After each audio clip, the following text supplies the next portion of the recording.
오늘은 이 에돔에서 붉은 옷을 입고 오는 사람의 환상에 대하여 이것이 하나님 자신이었다라는 이 사실, 그리고 하나님의 옷이 극히 화려한 옷이었지만 붉은 옷으로 변한 이유는 원수들의 피로 말미암아 그렇게 되었다는 사실, 하나님께서 원수의 피로 옷을 붉게 적시게 된 이유는 원수들이 하나님의 백성들을 곤고하게 하였기 때문입니다. 그래서 자기 백성을 위하여 원수를 갚는 이 일로 인하여 옷이 붉게 변하게 되었다 하는 것이죠. 이런 일로 볼 때 하나님은 자기 백성을 한없이 사랑하시는 것이 분명하다는 사실을 우리는 알 수가 있습니다. 하나님이 자기 백성을 사랑하시는 것은 이미 출애굽 사건을 통해서 증명된 일입니다. 오늘 우리가 읽은 말씀 중에 7절 이하의 말씀은 이 출애굽 사건에 대해서 말씀하고 있는 겁니다. 내가 여호와께서 우리에게 베푸신 모든 자비와 그의 찬송을 말하며 그의 사랑을 따라 그의 많은 자비를 따라 이스라엘 집에 베푸신 큰 은총을 말하리라. 여기서 지금 선지자는 하나님께서 그 백성을 위하여 행하신 큰 은총 또 많은 자비를 내가 말하겠다 이렇게 이야기합니다. 하나님께서 그 백성에게 베푸신 한량없는 은혜가 있습니다. 많은 자비가 있습니다. 내가 이것을 말하겠다. 그러면서 그 백성에 대한 하나님의 선언, 그리고 그 백성을 위하여 행하신 하나님의 구원에 대해서 말씀하고 있습니다. 8절 말씀 보면 하나님께서 이스라엘 백성에 대해서 이렇게 말씀하십니다. 그가 말씀하시되 그들은 실로 나의 백성이요 거짓을 행하지 아니하는 자녀라 이렇게 말씀하십니다. 이스라엘 백성을 하나님은 자기의 백성이요 자기의 자녀라고 말씀하셨습니다.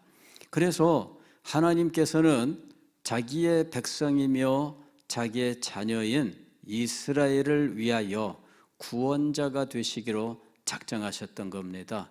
이것이 출애굽 사건의 본질입니다. 하나님께서 애굽 땅으로부터 이스라엘 백성들을 구원해 내셨습니다. 그리고 그들 앞을 가로막는 홍해를 갈라 그들을 마른 땅으로 지나가게 하셨습니다. 이 모든 일들은 하나님께서 이스라엘을 하나님의 자녀로 삼으셨고 그들을 자기의 자녀 백성으로 삼으셨기 때문입니다. 그래서 하나님은 그들의 구원자가 되셨던 겁니다. 이스라엘 백성들이 애굽 땅에 있을 때 바로의 압제 밑에서 얼마나 신음하며 고통을 하였는지 하나님께 부르짖는 그들의 그 기도가 하나님 앞에 상달되었습니다. 하나님께서는 그들의 기도를 들으시고 그 백성들을 위하여 친히 구원자가 되셨던 것입니다. 9절 말씀을 보면은 그들의 모든 환난에 동참하사 이랬습니다. 하나님은 이스라엘 백성들의 환난을 외면한 분이 아니라 그 환난의 현장에 함께 하셨던 분입니다. 그 고통의 순간들에 동행하셨던 분입니다. 이것이 하나님이십니다. 우리들이 이미 잘 알고 있죠. 모래밭의 발자국이라고 하는 시가 있지요. 어떤 사람이 자기 세상에서의 모든 삶을 마치고 하나님께 갔을 때 하나님께 말씀을 드렸습니다. 저희의 인생을 보여주십시오. 그랬더니 자기의 지나왔던 인생이 백사장 위에 쭉 펼쳐지는데 백사장 위에 발자국이 이렇게 쫙 있습니다. 하나님이 저와 함께 하신다는 증거가 지금 백사장 위에 나타나 있었어요. 자기의 발자국과 동행하시던 하나님의 발자국이 함께 있었던 겁니다. 그래서 이 사람이 하나님 앞에 감사드렸습니다. 하나님, 과연 말씀하신 대로 저와 동행하셨군요. 그런데 이 사람이 잠시 후에 깜짝 놀랐습니다. 발자국이 하나만 있었던 겁니다. 그래서 그 발자국이 하나만 있던 순간을 가만히 보니까 자기가 가장 힘들고 고통스러웠던 순간이에요. 그래서 그는 다시 하나님께 말씀을 드렸습니다. 하나님, 어떻게 제가 가장 힘들고 고통스러운 순간에는 저를 떠나셨습니까? 왜 발자국이 하나밖에 없습니까? 그랬더니 하나님께서 대답하셨습니다. 저렇게 힘들고 어려운 순간에 내가 너를 안고 걸었노라. 저기에 찍힌 발자국은 나의 발자국이다. 참 제가 그 시를 읽은 지가 참 오래되었습니다. 그런데 그 시의 내용은 그렇습니다. 하나님은 언제나 우리와 함께하는 분이셨다는 거죠. 그리고 우리가 가장 힘들고 어려운 순간에는 우리를 버리신 것이 아니라 오히려 우리를 품에 안으시고 걸어가셨다 하는 것입니다. 오늘 여기 9절 말씀이 그런 내용을 담고 있어요. 그들의 모든 환난에 동참하사 자기 앞에 사자로 하여금 그들을 구원하시며 그의 사랑과 그의 자비로 그들을 구원하시고 옛적 모든 날에 그들을 드시며 안으셨으나, 이 드시며 안으셨으나 이것이 번쩍 들어 올려 품에 안고 구원하셨다라는 의미입니다. 하나님께서는 자기 백성과 함께 하시는 분입니다. 그의 모든 환난에 동참하시는 분이십니다. 자기 백성이 고통과 어려움 속에서 신음하며 쓰러질 때에는 그를 버려두지 아니하시고 오히려 그를 품에 안아 번쩍 드시고 그 자리를 걸어가셨던 분입니다. 하나님은 그 백성과 함께 하셨고 그 자녀와 함께 하시는 분이셨다 하는 것입니다. 그런데 그 하나님께서 지금은 어디 계시냐? 이스라엘 백성들은 그 하나님이 어디 계신지 하나님을 오히려 원망합니다. 그러나 하나님을 원망할 이유가 하나도 없어요. 그런 일들은 왜 벌어졌을까? 왜 하나님이 그 백성을 버리셨을까? 왜 하나님께서 그 백성을 원수에게 내버려 주셨을까? 이에 대하여 이스라엘은 원망할 이유가 하나도 없습니다. 여기 10절 말씀 보면 이렇게 되어 있죠. 그들이 반역하여 주의 성령을 근심하게 하였으므로 그가 돌이켜 그들의 대적이 되사. 그가 돌이켜 그들의 대적이 되사. 무엇 때문이냐면은 반역 때문이에요. 이 백성이 하나님께 반역을 했습니다. 하나님의 성령을 근심하게 하셨습니다. 하나님께서 그들 가운데 성령을 부으셨어요. 성령께서 그들 가운데 거하셨습니다. 그러나 반역하여 성령을 근심하게 하셨습니다. 하나님께서는 그들 가운데서 떠나셨어요. 그리고 성령을 그들 가운데서 거두셨습니다. 범죄했던 다윗이 하나님 앞에 회개 기도하면서 그가 가장 두려워했던 것은 주의 영을 내게서 거두지 마소서라는 것이었어요. 주의 영을 내게서 거두어 가시는 것, 그것을 가장 두려워했던 것입니다. 그래서 주의 영을 내게서 거두지 마소서라고 하나님 앞에 간청을 했던 거예요. 왜 하나님께서 자기 자녀에게서 성령을 거두어 가실까요? 반역 때문입니다. 그리고 끊임없이 성령을 근심하게 하시기 때문입니다. 한두 번 근심이야 모르지만 그러나 계속 근심하게만 한다면 그 자리에 있는 것도 결코 좋은 일은 아닙니다. 하나님께서는 성령을 거두어 가셨습니다. 그때부터 이 백성들은 얼마나 힘들고 어려운 자리에 떨어지게 되었는지, 그들은 그런 고통 속에서 하나님을 원망해요. 그러나 하나님을 원망할 이유가 없습니다. 과거 역사를 돌아보세요. 출애굽 사건을 돌아보세요. 하나님께서 그들을 얼마나 사랑하셨습니까? 하나님께서 그들에게 얼마나 많은 자비를 베푸셨습니까? 구름 기둥과 불기둥으로 그들을 인도하셨고 낮의 해와 밤의 달이 그들을 해치지 못하도록 보호하셨습니다. 그들 앞을 가로막는 모든 대적들을 물리치셨어요. 하나님께서는 홍해조차도 갈라 그들을 안전하게 건너가게 하셨습니다. 그들에게는 오직 하나님만 사랑하고 하나님의 말씀만 의지하면 모든 것을 하나님께서 채워주시기로 약속하셨던 겁니다. 하나님은 나는 너희의 하나님이며 너희는 나의 백성이다 말씀하시고 오직 한 가지만 그들에게 요구하셨어요. 너희는 내 계명을 지켜라 하는 것입니다. 너희는 내 말을 듣고 순종하라. 이것 하나만 그들에게 요구하셨던 거예요. 그런데 그들은 그 한 가지를 순종하지 못했습니다. 그것이 반역입니다. 그로 인하여 성령을 근심하게 하고 마침내 성령께서 그들을 떠나시는 비극이 그들에게 찾아왔던 것입니다. 원수들이 그들을 보고 비웃으며 오히려 손뼉치고 기뻐하고 조롱하였습니다.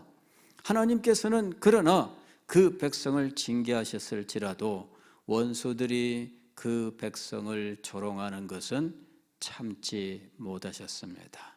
그리하여 그 백성을 위하여 이제 친히 원수를 갚으러 나서셨고 원수들의 피로 그 옷이 빨갛게 변하게 되었다 하는 것입니다. 여러분, 하나님이 어떤 분이신지 우리가 알아야 됩니다.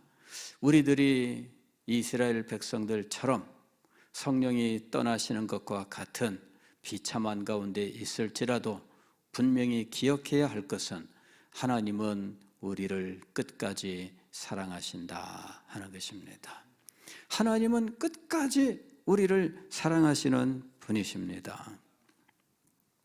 11절 말씀 보면은 백성이 옛적 모세의 때를 기억하여 이르되 백성과 양떼의 목자를 바다에서 올라오게 하시니가 이제 어디 계시냐? 그들 가운데 성령을 두시니가 이제 어디 계시냐? 과거 출애굽 때에 사랑과 자비로 역사하셨던 하나님의 그 구원을 기억하고 그 하나님이 어디 계신가? 이 백성들이 그제서야 하나님을 찾습니다. 그런데 그 하나님께서 그들 가운데 임하시는 거예요. 14절 보면은 여호와의 영이 그들을 골짜기로 내려가는 가축같이 편히 쉬게 하셨도다. 주께서 이와 같이 주의 백성을 인도하사 이름을 영화롭게 하셨나이다. 우리가 오늘 부흥을 위하여 기도할 수 있는 이유는 무엇인가? 하나님께서는 우리의 구원자가 되시기 때문입니다. 우리가 부흥을 위하여 기도할 수 있는 이유는 무엇입니까? 우리를 다시 살리시고 우리를 다시 영화롭게 하시기를 하나님 앞에 기도할 수 있는 이유는 무엇입니까? 하나님께서 우리를 자기의 백성으로 삼으셨고 당신의 자녀로 삼으셨기 때문입니다. 그 하나님께서 비록 우리의 무지와 우리의 범죄로 인하여 우리의 게으름과 우리의 교만으로 인하여 치셨지만 그러나 오히려 이를 비웃는 원수들에 대하여 진노하시고 원수 갚는 일이 내게 있다.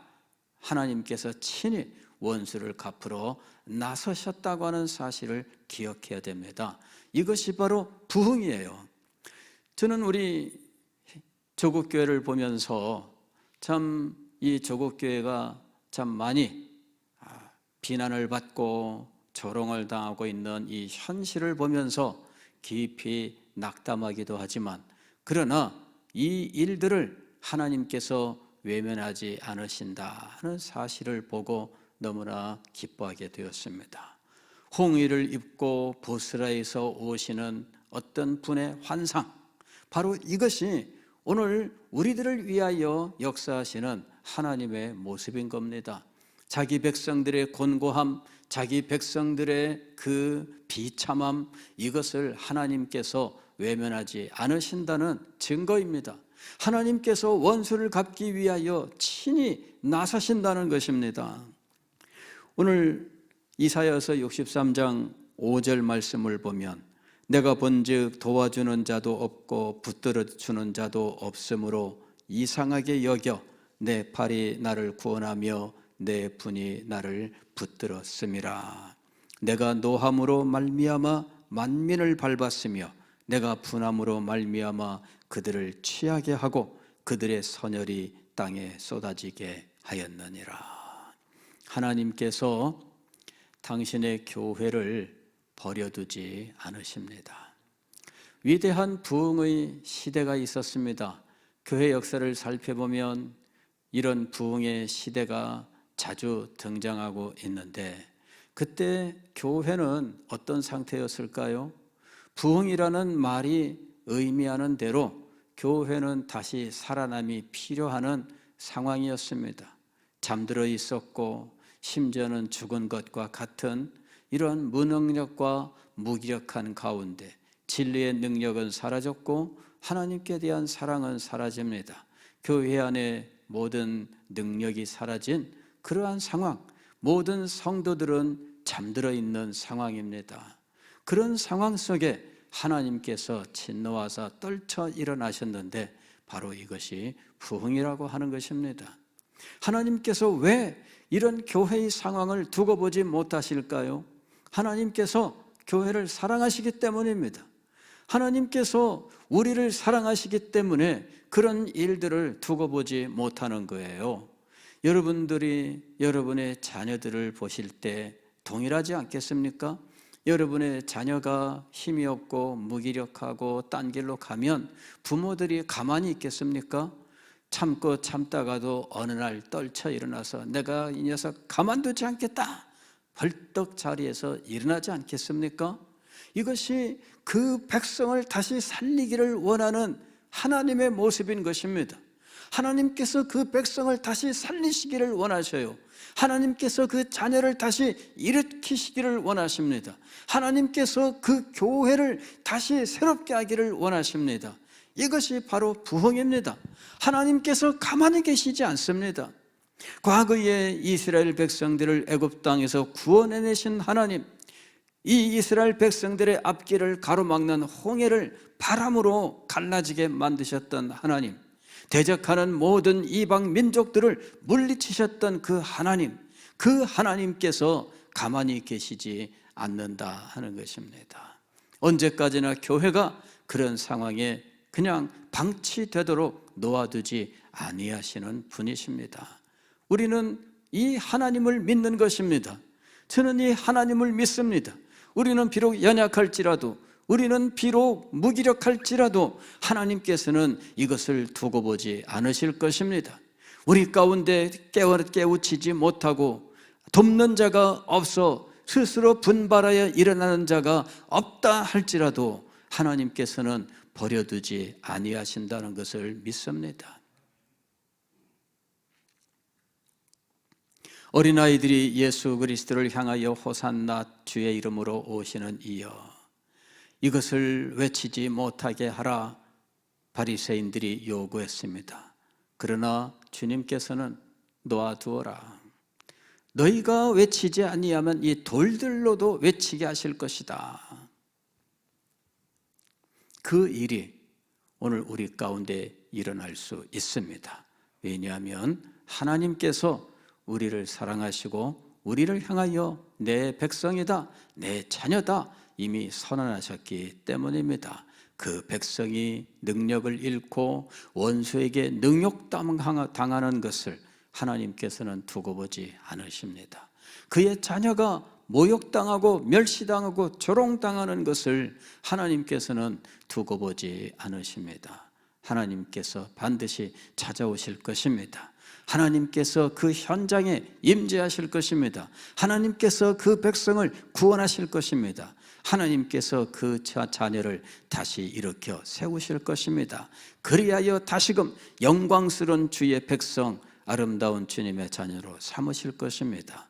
바로 이것이 하나님의 부흥인 것입니다. 우리는 이 하나님을 믿으며 하나님 앞에 다시 기도해야 할 것입니다. 이 밤에 하나님, 우리를 주의 백성으로 삼으시고 우리를 주의 자녀로 사랑하시고 은혜와 자비를 베풀어 주심을 믿습니다. 우리 가운데 임재하시고 하나님께서 친히 역사하여 주옵소서. 기도하는 이 밤이 될 수 있기를 바랍니다.